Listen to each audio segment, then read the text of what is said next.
Please welcome Kiwanis International President Bert West.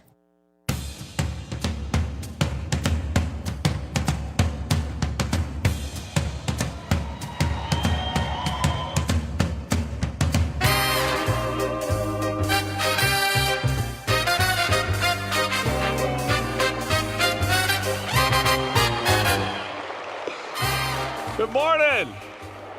Woo! You know, you finally get comfortable walking out on stage, and then they tell you go sit in the corner. You don't get to do it no more.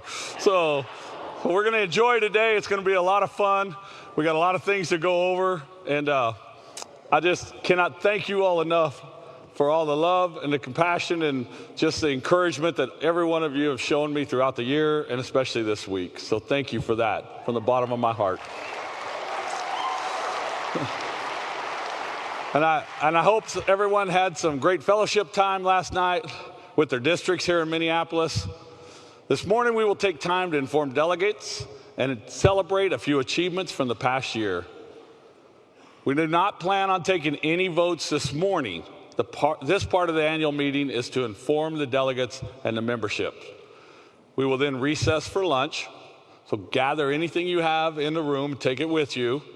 And including your delegate card. Do not lose your delegate card, because they said I can't even get in the door without my delegate card, so I had to go find it. So I have it back here. We're good. But do not lose it or misplace it. Bring it with you when you return from lunch. Between 12:45 and 1:30, the doors will be open. You will need to present your delegate card to the tables. They'll be set up right outside these doors. And they will issue you a voting unit. And then make your way to the seats in the auditorium. It'll be the same district seating that they're doing right now, that Jeff Otis is taking down all the signs, and he's walking out of the room with them. I don't know where he's going. Hi, Jeff. So the House of Delegates will then, how many do you think he can carry? Look over there and see. Do you think he can get them all in his hand? Give Jeff a big hand. How many you got, Jeff? Oh, he's just ignoring me. That's okay. House of Delegates will reconvene and begin promptly at 1:30. We will then hold the elections and consider the memorial resolutions, the modernizations of our bylaws, the proposed dues adjustment amendment. So let's begin this meeting with some special information we're excited to share. To get us started, please welcome Children's Fund President and President-elect Philip Delanote and Amy Zimmerman, my two good friends. Welcome out here. Wait.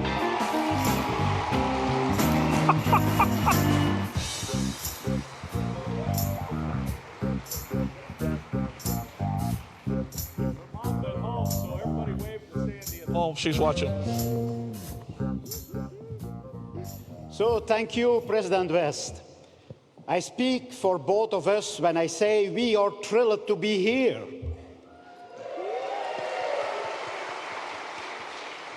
The Kiwanis Children's Fund helps Kiwanis clubs and members amplify their impact so they can serve more kids in their hometowns and around the world. Thanks to members' generosity, the Children's Fund provides grants that help Kiwanis clubs expand their service projects and help more kids. And each service project supports the Kiwanis causes of health and nutrition, education and literacy, and youth leadership development. Yes, Philip, there is no question that contributions help Kiwanis extend its reach. At the Children's Fund, we work to maintain donor confidence and be good stewards of our gifts. Whether your donation is a legacy contribution or a smaller amount, we treat all of our supporters fairly and ethically. You trust in us, Your trust in us is of utmost importance as we work together to give children new opportunities. That's right, Amy. Many of those opportunities come from service projects in which Kiwanis clubs take great pride. The Kiwanis Signature Project contest was created to recognize the efforts of clubs that elevate their service with a unique and far-reaching impact. Today, we have the honor of announcing the 2023 Signature Project Contest winners. And several of these projects receive grants from the Kiwanis Children's Fund. Projects must meet the following requirements. The project must be recurring and at a minimum take place annually. The project should be designed to elevate the Kiwanis brand in the local community with opportunities for public relations activities, such as using the Kiwanis name on the project and media mention. The project should have a demonstrable positive impact on the community. This impact should be measurable in monies raised or children served.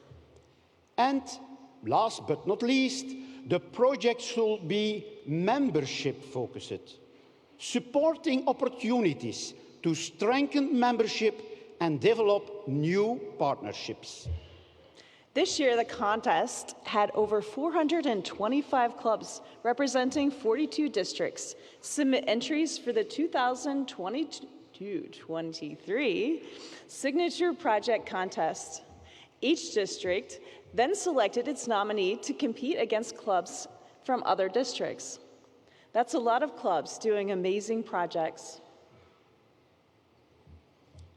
Here are the 10 finalists for Group 1, which represents clubs with 27 or fewer members. Kiwanis Club of Shepparton Sunrisers, Australia. Sprout Healthy Lifestyle Garden and Education Center.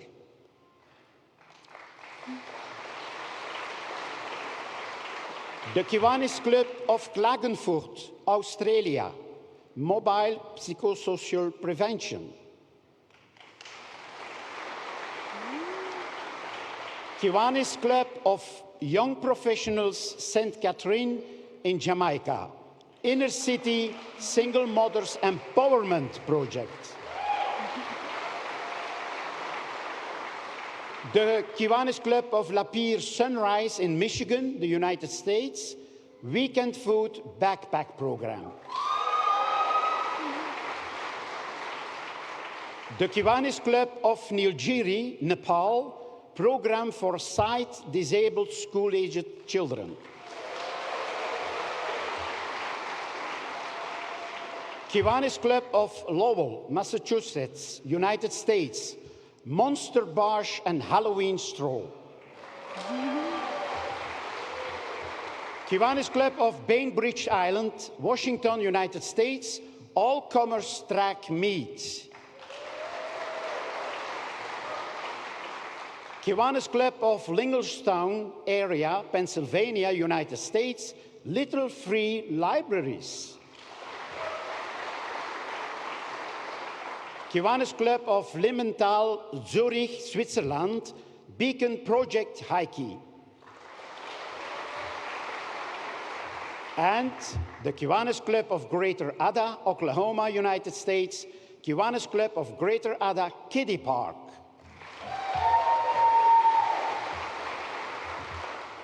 And here are the top 10 finalists for Group 2, representing clubs with 28 or more members.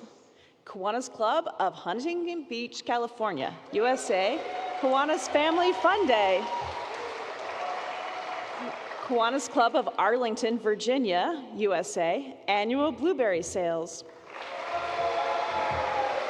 The Kiwanis Club of Mokokata, Iowa, USA, Miles for Maisie. The Kiwanis Club of Valparaiso, Indiana, USA, the Valparaiso Kiwanis Ramp Committee. Kiwanis Club of Arona Old Town, Maine, USA, Arona Old Town Kiwanis Auction Yard Sale. The Kiwanis Club of North Ridgeville, Ohio, USA, Trikes for Tykes. Kiwanis Club of Canby, Oregon, USA, Dolly Parton's Imagination Library. The Kiwanis Club of Daragang, Magayan, Philippines, Reading Hub. The Kiwanis Club of Glenwood Springs, Colorado, USA, Kiwanis Bike Rodeo Safety Fair. The Kiwanis Club of Denton, Texas, USA, Denton Kiwanis Children's Clinic. And now, what we've all been waiting for, right? The 2023 winners. Here is the winner of the Bronze Award for Group 1. That's no ordinary cardboard box. For single mothers in Spanish Town, St. Catherine, Jamaica, it's a fresh start. Inside are enough baby chickens to jumpstart sustainable self-employment through egg and poultry production. It's part of the SLP Inner City Single Mothers Empowerment Program, the signature project of the Kiwanis Club of Young Professionals, St. Catherine. It's a creative way to support single mothers, and it's even gotten the kind of attention that spreads the Kiwanis name. Last year, the club gave out chicks and chicken feed, and with local key clubs, they assembled and distributed 551 care packages of food and school supplies. They also created access to free health services at a local elementary school. Now, families in St. Catherine have brighter futures because of the Single Mothers Empowerment Program.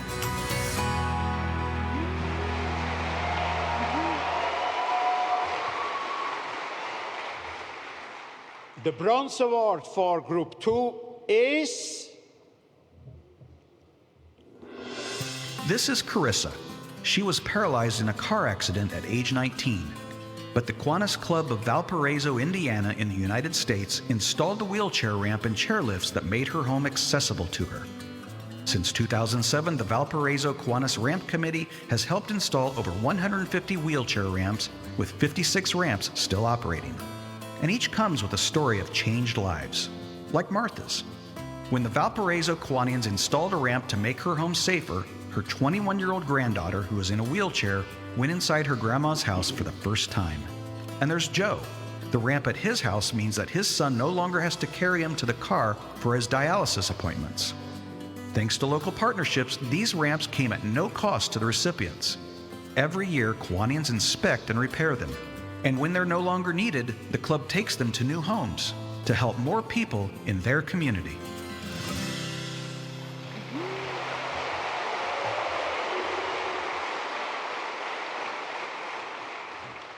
And now for silver winner of Group 1.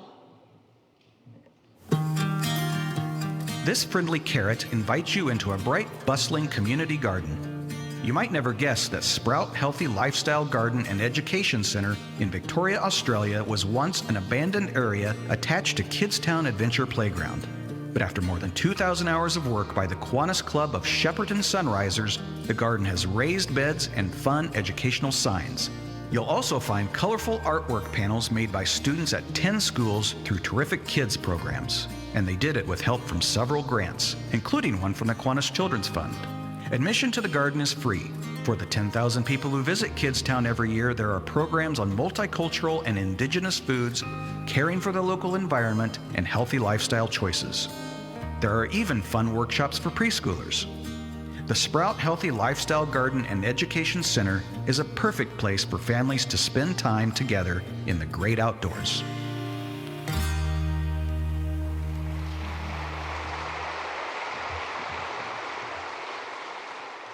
And the Group 2 silver winner is... Local kids know the Kiwanis Club of Denton, Texas in the United States. Each school year begins with dental hygiene kits the club puts together for kids in Denton Independent School District. Each kit includes a toothbrush and toothpaste and a coloring book that promotes the Denton Kiwanis Children's Clinic. The clinic has been the club's signature project for 100 years. It's staffed and overseen by club members, and it provides free medical, dental, prescription, and vision care for local kids in need from birth to age 18. Since the COVID-19 pandemic, the clinic has also provided mental health care. Thanks to fundraising, grants, and partnerships, the club currently offers over $100,000 in services to kids in its community.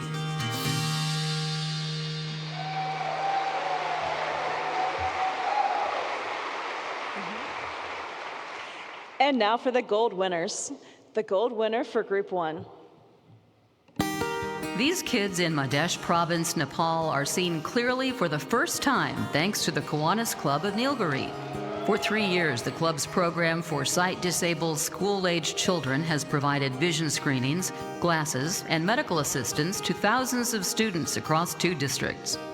Club members are trained in conducting basic vision screenings, and if further exams or even surgeries are needed, they provide transportation to the local hospital.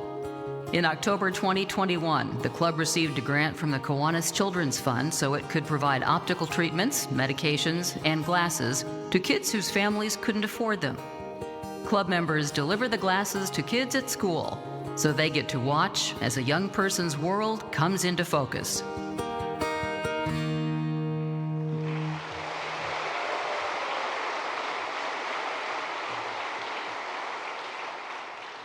And the gold award for Group 2 is... Following the COVID-19 pandemic, many students returned to school and confronted a learning gap. But in the province of Albay in the Philippines, the Kiwanis Club of Daragang Magayon stepped in to help. In partnership with the Daraga National High School, they transformed an abandoned room into a reading hub. Club members painted the walls, fixed the ceiling, made tables out of recycled wood, and stocked the room with books and school supplies. The Reading Hub opened in August 2022, and it's already helping 1,000 students develop their literacy skills.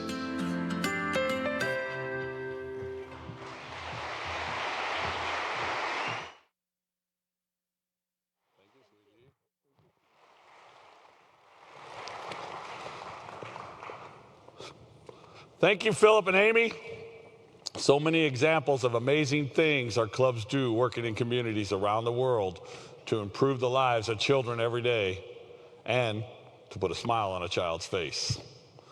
Speaking of amazing work, I often think about our Kiwanis world and everyone who led the way, creating moments for all of us and giving of their time, their talent, and their treasures to improve the lives of children.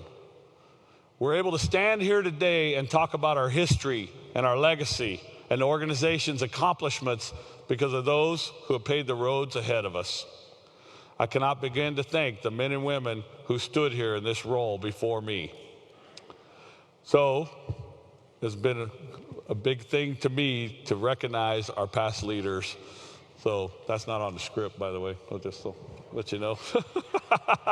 But it has been a very big thing to me and a very passionate thing to me that we always recognize those that built this organization that brought us to where we can be here today and for us to do the same for the future. So we're joined in this meeting, thank you very much, by several past international presidents, and I'd like to take a moment to recognize these amazing servant leaders. Before I do, and they come out here, everybody always says, like, hold your applause, do this, do that. Not today. You let it rip, okay? You let it rip. You let them know that you're happy, especially if that was a president, you were president, governor, lieutenant governor, whatever. I want to hear it, and I want to hear it loud. And several of them are watching us live as we're streaming. And so make sure we're cheering for them too, because they're at home and they couldn't be here, but it's just as important they know how much we love them. So with that, ladies and gentlemen, Peter Mancuso, 2021-2022. Art Riley, 2020-2021. Danielle Vignerone, 2019-20. I gotta let them all get out here. Here we go.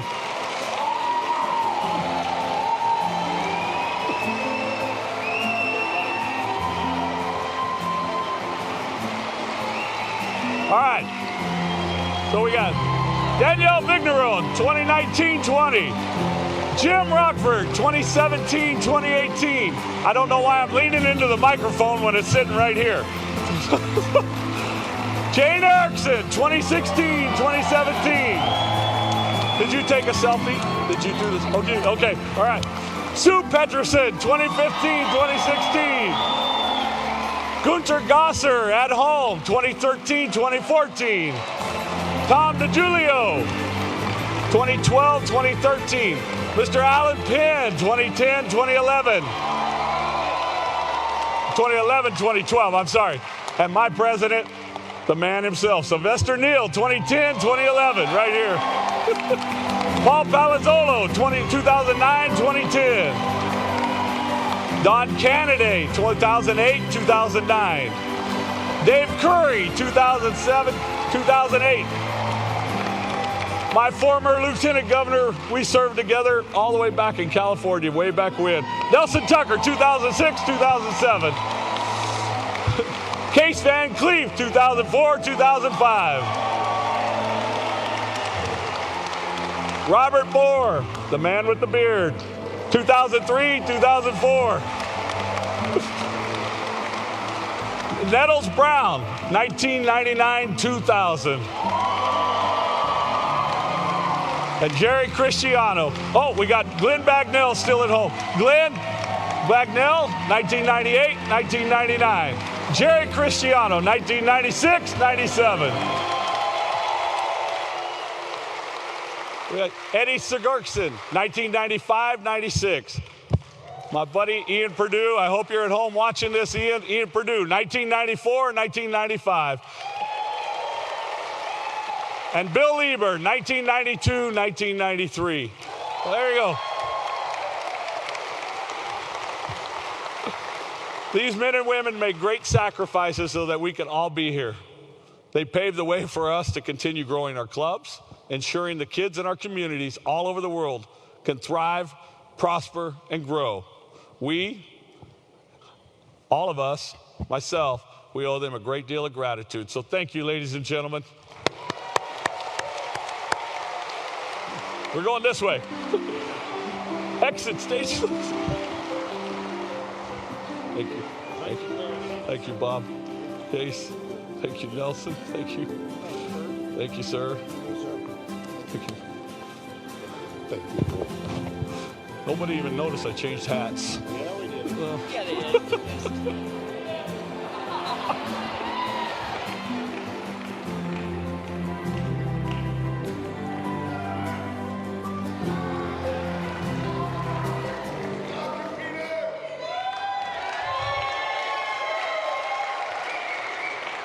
Despite the challenges of COVID, we made significant progress in achieving our goals for last year. Wednesday night, we had the opportunity to celebrate our distinguished districts. And I am pleased now to officially announce the distinguished districts for the 2021-2022 Kiwanis year. They are Alabama, Eastern Canada and the Caribbean, Georgia, Illinois, Eastern Iowa, the Provisional District of India, Indiana, Italy, San Marino, Japan, Louisiana, Mississippi, West Tennessee, Nepal, New York,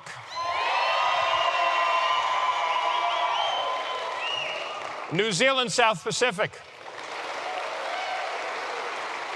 Southwest, Switzerland, Liechtenstein, and Taiwan.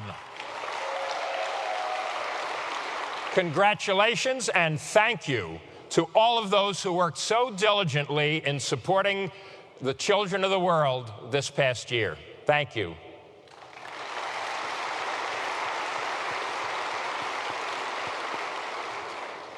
It is now my pleasure to introduce our 2019-2020 International President, Danielle Vigneron. I've known Danielle since 2002, when we met at our Governors-Elect Education Conference. We served as governors under International President Bob Moore, and we've remained close ever since. We've also served together on the Kiwanis International and International Foundation boards. Danielle's motto as president was res non verba, which roughly translates to mean actions speak louder than words. And for this man of action, that's exactly the sort of year that it was. It was also a year in which he faced challenges unlike any of his predecessors. COVID-19 struck in full force before it was half over, largely preventing him from traveling on behalf of Kiwanis. Yet he persevered to have a year of which we were all proud. And since then, he has been indispensable in strengthening relationships between Kiwanis International and Kiwanis Europe, of which he is also a past president. Danielle was born in the Belgian Congo, and he speaks 7 languages, including Swahili. He's passionate about promoting Kiwanis growth in Africa. Another language he speaks is French, which I studied myself. At our 2011 International Convention in Geneva, I nominated my good friend Tom DiGiulio for president-elect, and I spoke the last part of it in French. I felt that it went quite well. And afterwards, I asked Danielle what he thought of it. His response, next time, show it to me first before you speak. In the Kiwanis Magazine article introducing Danielle as president and his wonderful wife, Fabi, he was described by various people as unassuming, a gentleman, kind, but most frequently by people as a friend. I'd also add that he is a gracious host, and he will help someone in any way that he can if you but ask. Ladies and gentlemen, will you please welcome past International President Danielle Vigneron.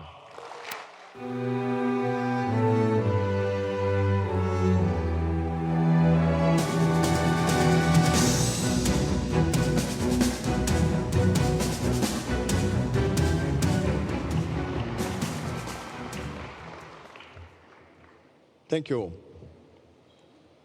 Good afternoon. Always time goes by so quickly. The 3-year terms for 5 of our trustees will be completed at the end of September. Their terms looked very different from the standpoint of working around the COVID pandemic to keep their focus on fulfilling our mission, keeping members motivated and children happy and healthy. We wish to thank trustees Kip Crane, Chuck Fletcher,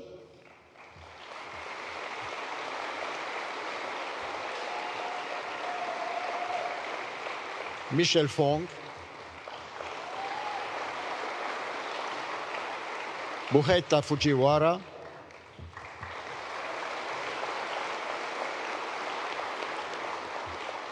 and Michael Müller.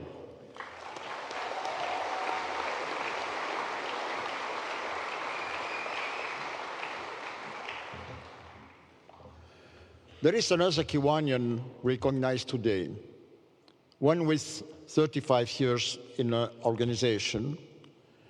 He has held more roles than we can mention here. He has served as Distinguished Governor of New York District and was named Kiwanian of the Year by his club of East Meadow. For 13 of the past 14 years, he has served on the Kiwanis Children's Fund or Kiwanis International Board of Trustees, and he has chaired both boards as president. Also, Peter Mancuso completes his term on the Kiwanis International Board this year. He continues to bring steady, thoughtful leadership throughout our organization. Our thanks and gratitude to Kiwanis International immediate past president, my friend Peter Mancuso.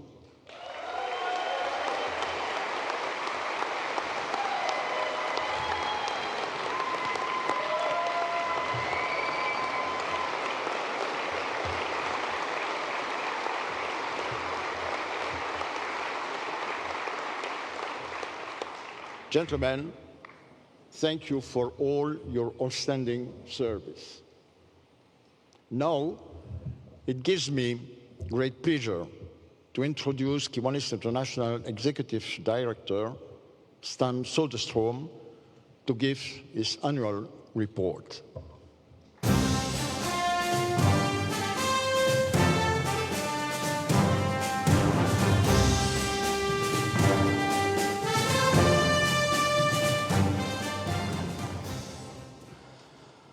Good morning. President Bert West, Kiwanis leaders, past presidents, district governors, delegates, guests. It's good to see all of you today. Once again, we are gathered in a post-pandemic version of a Kiwanis International Convention. At a time, however, when we still see some of the after effects of the global pandemic. Consider, 2023 has been the first year since 2019 that we have been able to produce in-person conventions for Kiwanis International, Kiwanis in Europe, and Kiwanis in Asia Pacific. More than 90% of our service leadership programs clubs are functioning and meeting again. And our clubs continue to adapt to new technologies as they meet and serve their communities. However, the financial downturn of 2022 has taken a toll on Kiwanis International. Our investment portfolio took a huge hit, and revenues continue to fall. Now, I'll spend most of my report to you today discussing where we are with our finances and where we need to go in the future. Today, I have three objectives in mind as I report to you. First, I will share the financial highlights of the 2021-2022 year. Second, I will report to you on many of the accomplishments of the organization that are aligned with our finances over the last 18 months. And third, and perhaps most importantly, I will discuss the two major pieces of business that are before this delegate body today. Excuse me. Would you move your camera one way or the other? Thank you. It'd be great if I can see the screen.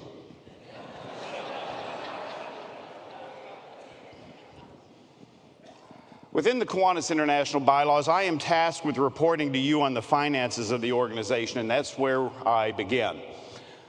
2021-22 was probably the worst financial year for Kiwanis in the past decade.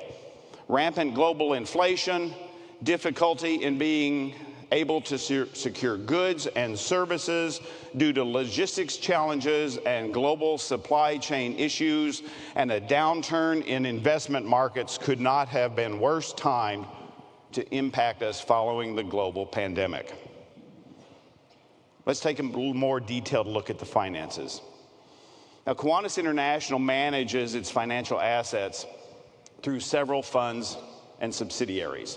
This pie chart shows the end-of-year balances for 2021-22 for Kiwanis International as the parent corporation and for subsidiaries.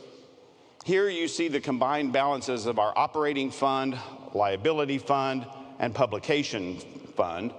The total ended up with more than $23 million. Now, the subsidiaries include the Kiwanis Children's Fund, which is the charitable foundation for Kiwanis International, Kiwanis Youth Programs, which houses the K-12 service leadership programs, including Key Club, Builders Club, and K-Kids, Circle K International, which is the Kiwanis Family Organization for university students, and Kiwanis Europe, which includes the organization's financial and human resources assets associated with Europe operations managed through the office in Ghent, Belgium. In total, the parent and all subsidiaries ended the year with a total net assets of more than $41.5 million US. Now, here are the three funds that comprise Kiwanis International at the end of 2022: the operating fund, the publications fund, and the liability fund. Now, you'll note the publications fund ended the year with a negative balance. Let's take a closer look at each fund over the last 5 years. If we begin with a look at the finances of the Kiwanis International corporate parent, you'll see the revenues are shown in blue, and these include dues, convention income, retail sales. For the year completed, we see revenues increased from the previous 2 years of the pandemic. Expenses are shown in gold and include things like global operations, membership support, education, conventions, and conferences. As with the revenues, the expenses also declined during the 2 years of the pandemic and have increased again in the last year. In each of these years, the Board of Trustees has adopted a deficit budget that allowed us to make use of the organization's reserves to defray a dues increase. You'll also note the investment loss of more than $5 million coincides with global markets downturn for 2022.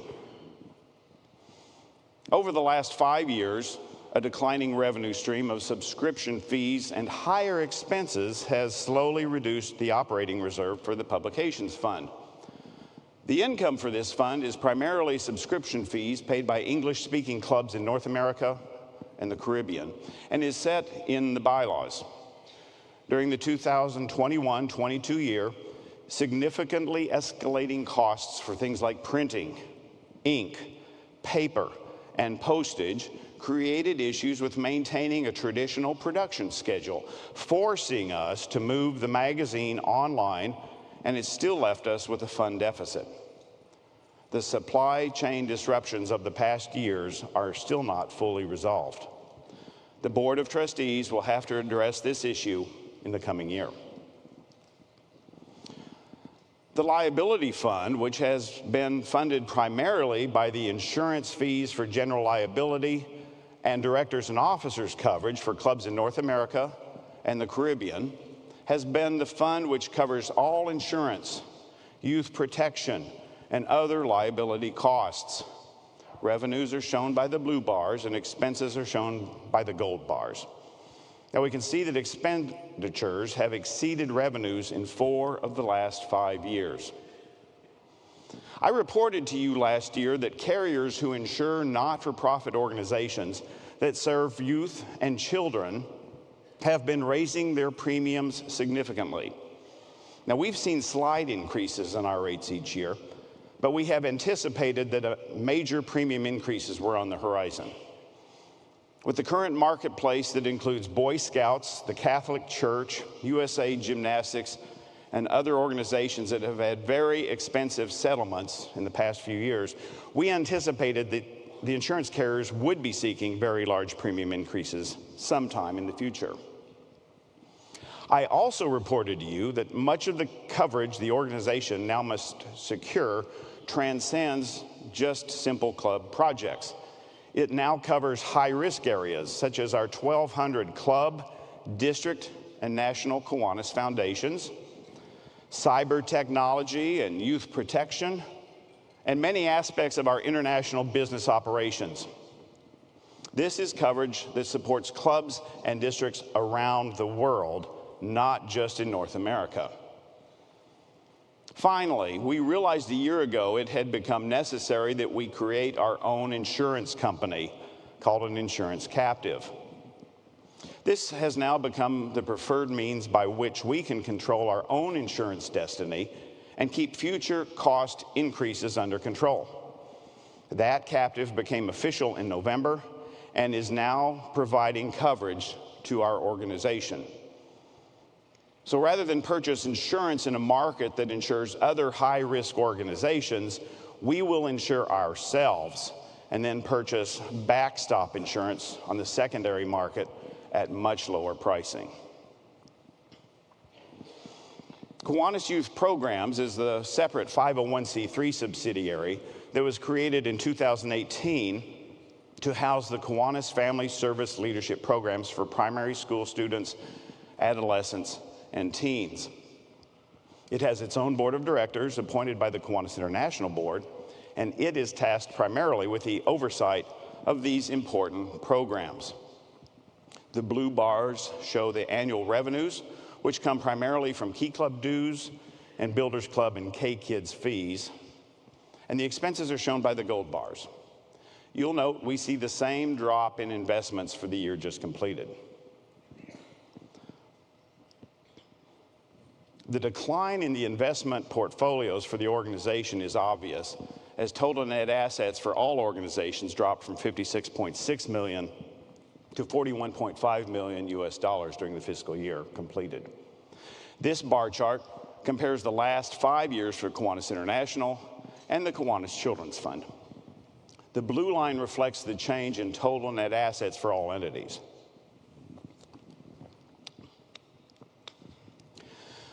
The changing balance for the Kiwanis Children's Fund reflects the last years of the Eliminate project, when remaining pledges were converted to grants from fiscal year 2018 to 2020.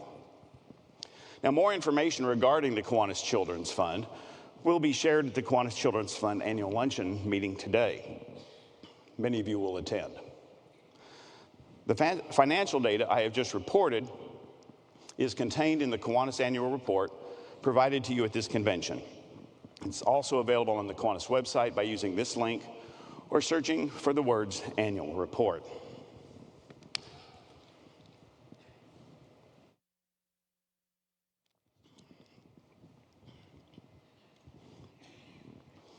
So here we are today. There are two major proposals before this delegate body as proposed by the Board of Trustees. With both proposals, the board meets its roles and responsibilities in fulfilling its duties of care, loyalty, and obedience to the organization. And both are very important to the future of Kiwanis. I'd like to continue with the discussion of the organization's finances as we look at the proposal to increase the dues for the organization. Let's begin with a look at the dues history for Kiwanis. In 1997, the dues paid by every Kiwanis club for each active member was $27 US. In 2003, the concept of tiered dues was introduced. The delegates to the convention approved a new dues structure utilizing tiers based upon the per capita gross national income for each nation. Tier A would be the standard dues for most Kiwanis clubs and was set at $42 US. Tier B would be discounted for clubs in nations with a per capita gross national income between $5,000 and $10,000 and was set at $27 US. And Tier C was set for clubs in nations with a per capita gross national income less than $5,000 US, and that was set at $18 US per member. So in effect, tiered dues provided a means of subsidizing dues for nations with lower levels of economic output. The Tier A dues change in 2003 was a 55% increase. Those amounts remained unchanged until 2015, when they were raised by a vote of delegates to $52 US for Tier A, $42 US for Tier B, $23 US for Tier C. That was a 24% increase for Tier A dues. So as you can see, we've had two dues increases in the last 20 years. This year's proposal from the Board of Trustees represents Tier A increase to $82, Tier B to $54 US, and Tier C to $36. And that's where the delegates' consideration on this proposal will begin later today. If we compare our current dues amounts with 8 other International Service Club organizations, we see dues range from a low of Kiwanis Tier C dues at the bottom, $23 US, to Sertoma at $106 US, and Cosmopolitan International at $100 US. You might note that Rotary is right in the middle at $82 US. Now, Kiwanis is the only organization that offers tiered dues, But Optimus does provide reduced dues for what it calls clubs in developing nations. Also, Kiwanis is the only of these 9 to not increase dues in the last several years. The dues proposal before us today would look like this. As you can see, even with the proposed increase, Kiwanis dues will remain competitive when compared to our peer organizations.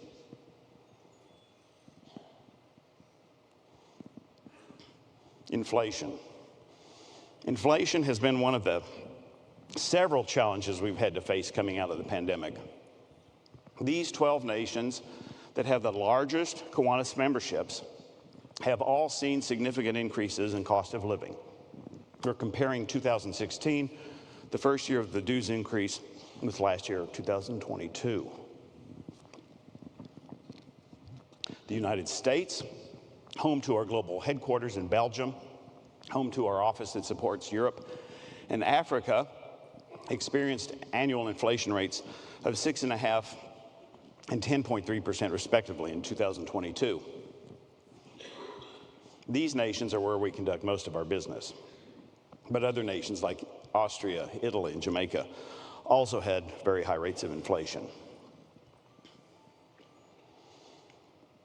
So if we had a cost of living escalator that automatically adjusted our annual dues at the same time or in the same amount as annual cost of living increases, the dues amounts might look something like this.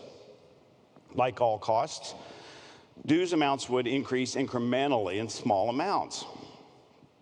We would not have incurred the same levels of deficit spending. We would not have spent from our reserves. And it's likely we wouldn't be considering a dues increase proposal today. So many of you have asked why the board hasn't implemented such a provision. And the answer is the board doesn't have the authority to do that. It has, since 2015, twice proposed some version of an annual cost of living escalator to the House of Delegates. And the delegates have voted it down both times. My recommendation is for the board to bring back some proposal for delegate consideration again next year. That would be better financial management for the organization. We'd be able to adjust our dues income in small amounts rather than having a big increase like we're talking about today. Now, earlier in this presentation, I shared with you that many years the organization has approved an annual budget that showed a deficit. Here's why that's been possible. We've benefited from a disciplined adherence to a sound investment policy that has allowed our investment reserve to grow almost every year. This growing reserve base belongs to the organization, and thus it belongs to the members. And the board has elected to make use of these reserves to fund growth programs, underwrite the convention, and other areas deemed worthwhile. In effect, this reserve has defrayed a dues increase that might have been needed years ago. Our reserves have grown from $12.9 million in 2009 to almost $32 million in 2021. This dropped back to $21.5 million at the end of the last fiscal year.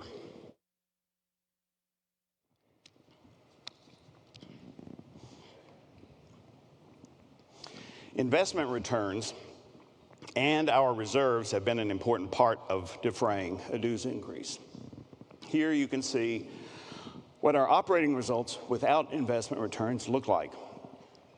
So it's plain to see the positive impact that our reserves have had on the organization from a business perspective. Now, in the last few months, as we've discussed a dues proposal, there are 5 questions we've heard most. Why can't we just adjust our dues in small amounts based on changes in cost of living? What is it my dues cover? What do the employees at the offices do And have we reduced expenses there? What's the difference between the dues I pay to Kiwanis International and what I pay to my club? And what would be the effects of no dues increase? I just addressed the first question, and let's now focus on the next three. If we break down total Kiwanis International spending as budgeted for the current year, we see $21 million projected to be spent, as shown here on this chart. Most of these areas should not be surprising for a global organization like ours. Services to support clubs and members like growth, membership, recognition are the largest category at 21%. The category labeled as administrative expenses encompasses almost 19%. I'll talk more about that in a moment. Insurance programs, which, as I said, are mostly funded by insurance fees from North America and the Caribbean, is the third largest, followed by meetings and conventions, information technology and cybersecurity, and publications. A closer look at administrative expenses shows that this includes much of the support for the global operations through the office in Indianapolis. Financial management for the organization, accounting and audits, is the largest portion, followed by support for the executive leadership, boards of trustees and executive team, office building maintenance, human resources, programs and partnerships are the next categories. Now, what these two slides do not show is that some of the largest increases in expenses to Kiwanis since the last dues increase have been information technology and liability fund costs, each of which have grown 76%. In addition, as we continue to protect our clubs, our members, and the children we serve, our legal costs have increased a staggering 400%. Since the last dues increase, we have consistently been able to do more with less.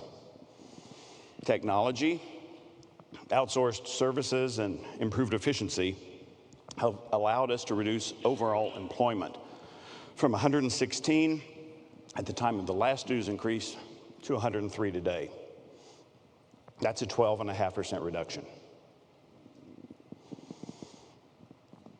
Here's the operating fund for Kiwanis and the annual spending each year since the last dues increase. Now, knowing we've reduced spending with employment, travel, and other areas, and we've seen significant increases, legal, liability, IT, printing, other areas, the annual spend has remained fairly consistent year to year, with the exception of the two pandemic years, 2020 and 2021. There's been little change on an annual basis. So when someone asks, what do my dues cover? Here's a list of things that can't be easily measured in dollars and cents. They provide the ability to sponsor Key Club, Builders Club, K-Kids. The ability to host Bring Up Grades, Terrific Kids, Key Leader, and other important programs for students. The ability to access grants from the Kiwanis Children's Fund. They support growth of Kiwanis and programs worldwide in areas like Africa, India, Latin America. The ability to purchase affordable insurance. Free legal advisement and services on club and district issues. Education and resources for club, division, district officers and chairs. Unified branding through our logos, graphics, merchandise, and licensing. access to conventions and conferences like this one, and other programs and online resources. So one of the unique things about Kiwanis is that we have dues at so many levels. So when we talk about the difference between the dues I pay to Kiwanis International and my club dues, let's look at this. We all pay dues to Kiwanis International. Clubs in North America pay an insurance fee and a publications fee as well. If you're a member of a club in Europe, you pay dues and a convention fee to Kiwanis International Europe, which was formerly known as the Kiwanis European Federation. All districts charge dues, and many also charge a mandatory convention fee, either at the club or member level. Some divisions have a voluntary contribution to support the lieutenant governor, who is actually an officer of the district. And finally, we all pay some level of dues to our club. And many of our clubs also charge for a meal or food and beverage. Now, I'm confident in making the statement that we have the most complicated dues structure of any of our peer service organizations, because we have the most complicated structure of any of them. Which brings me back to when we add the proposed dues amounts for tiers A, B, and C and compare them to our counterparts, we see the following. Tier A dues of $82 would be the same as all Rotary clubs worldwide will pay. Our Tier B dues of $52 is similar to what Lions clubs worldwide will pay. And Tier C dues of $36 will still be the lowest dues for a service club. So, to summarize, our reserves have allowed us to defray a dues increase when our peer organizations have all approved increases during the last 3 years. We have the lowest dues today. A dues increase is proposed just to regain the revenue levels of 8 years ago.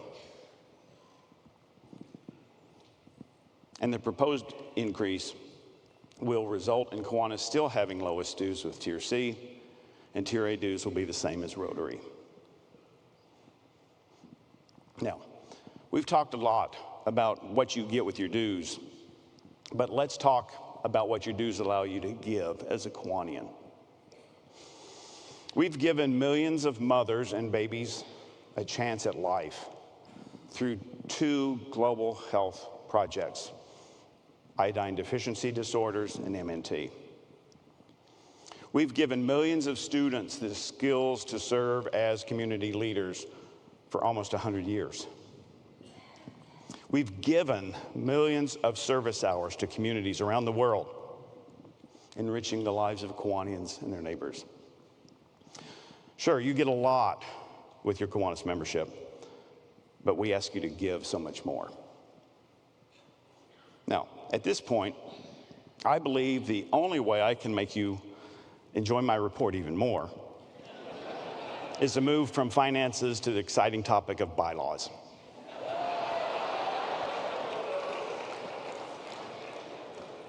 Our bylaws were originally drafted and adopted as a constitution in 1916 and have been amended and added to at every convention since.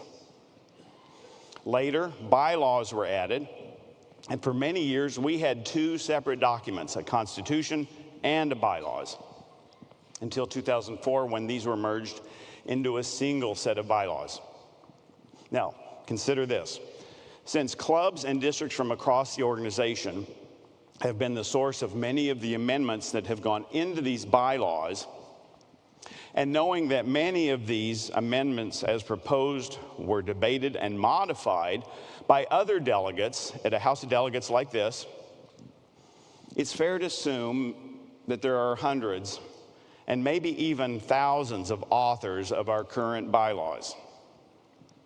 And it should not be any surprise that the current version of this governing document has its own internal conflicts. As I shared with you a year ago, it often creates more problems than it solves for the organization. So our bylaws have become too complicated and in many places out of date. So we've spent much of the last 5 years reviewing and proposing this new set, essentially making no changes to the way we do business, but to change wording and creating simplification to the bylaws, making them more understandable and more usable. A year ago, we asked the delegates for permission to pursue a bylaws modernization at this convention, which, other than a dues increase, is the only piece of legislative business before the delegates.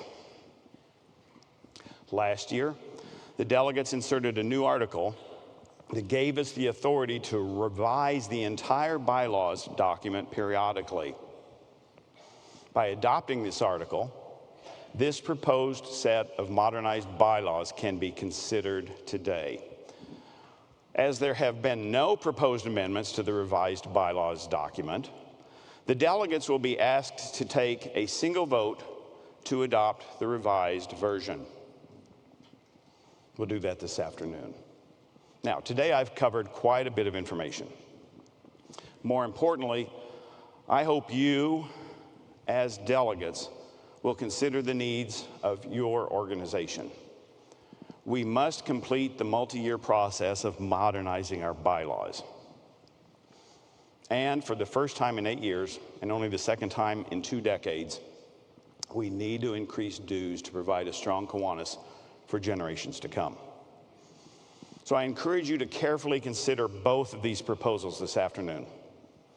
Thank you for your attention, and thank you for your commitment to Kiwanis. Thank you.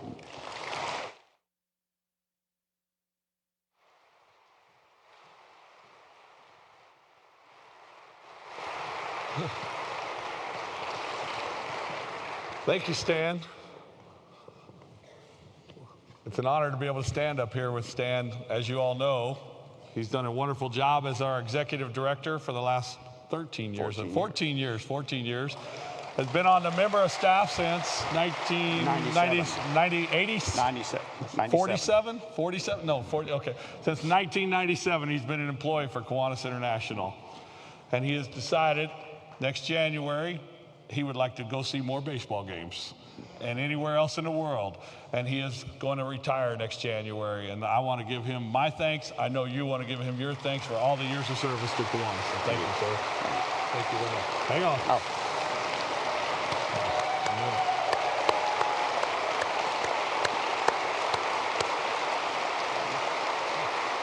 Well deserved. Very well deserved. I get to have a phone call with him every Monday, and it's just one of the highlights. We just get to talk about all kinds of things, and he's always there, so committed to this organization and the future of this organization. So part of that means we have to have a new executive director. And so we went through a process with several committees and several interviews, a lot of interviews. Stan was a big part of this process that we went through. And it's my boy, it's a good thing they don't have that on a script. I can't even say it. Don't worry, I'm hearing it all for the first time too. It's all good.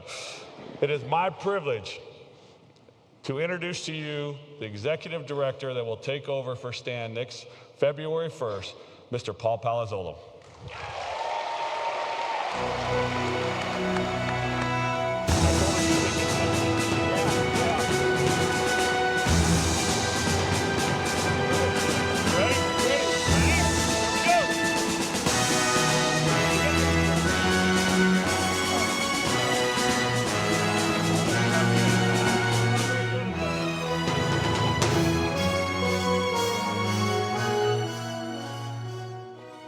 You got the clicker, Stan?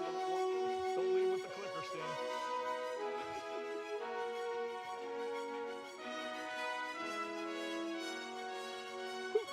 Thought I lost my clicker.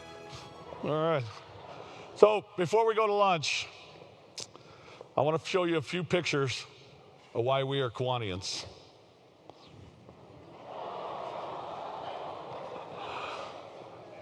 This little girl is a Ukrainian refugee living in Romania.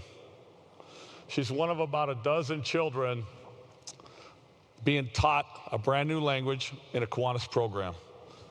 This Kiwanis Club started this program when the war started and helped dozens of families since.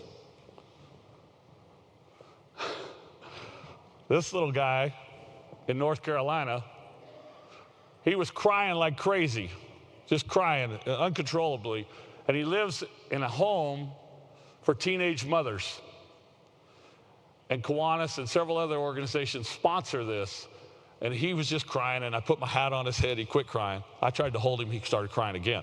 But he was being helped by a Kiwanis club that was helping teenage mothers. Who we got next? Oh, yeah. So here's this little girl, another little girl from Ukraine, Romania. And she's a Ukrainian refugee. So when we got there, she was like walking around. We gave them all fruit, bananas, apples and things like that. And she grabbed that and she wouldn't put it down. And we were going to take a picture, and she was not going to put that banana down. That was the most prized possession that little girl had that day, was that banana. And then she wanted to take a picture. I might have encouraged her. And these two, same school, when they saw that I was taking these pictures, they came over, and I obviously don't speak Romanian, Ukrainian. I barely speak English. And they just kept pointing at them. It's my turn, my turn.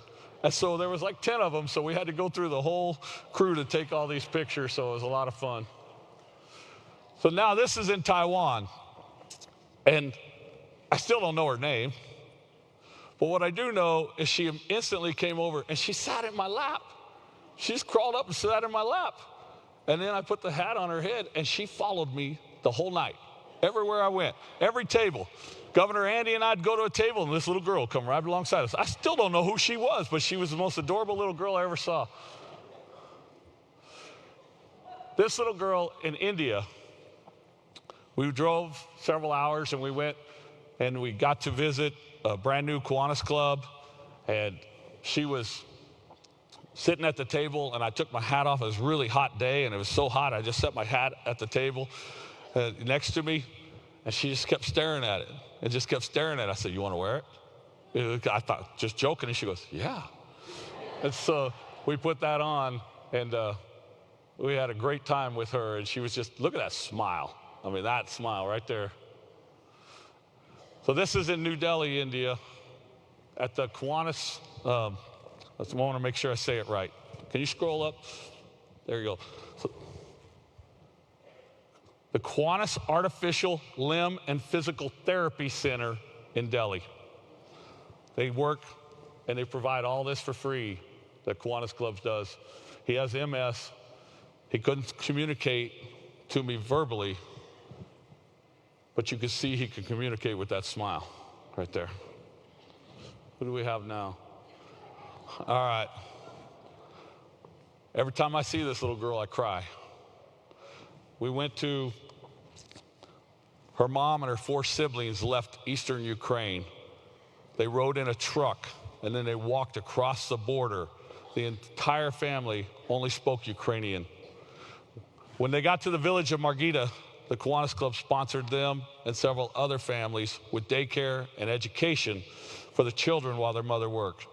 The father was a soldier in the Ukrainian army. The reason why I cry when I think of this little girl, she didn't know if her father was alive or dead, had no clue. But the kindness and compassion of those Kiwanians put a smile on her face. We're all here because we care deeply about Kiwanis. Oh, can we go back to that little girl? Because she's a lot better looking than me. Let's leave her on the screen. Yeah. Would you rather see her? That's what I thought, yeah. That shared passion is what brings us here. But we don't always understand the perspective of our fellow Kiwanians. Being a Kiwanian in Mumbai is different than being a Kiwanian in Minneapolis. But the passion shines through as we get the job done.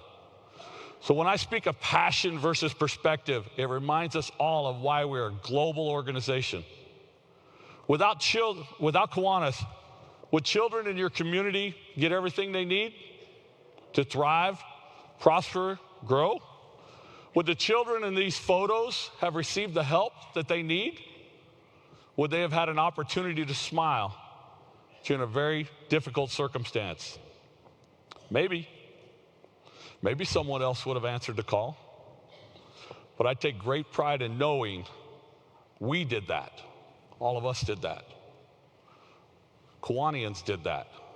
These children in these photos are smiling because of you and your fellow Kiwanians, because all of us in this room provide the structure that allows that Kiwanis Club to help that little girl on that day, right there. And that's why I'm proud to be a Kiwanian, and that's why I'm proud that I got to serve as your international president.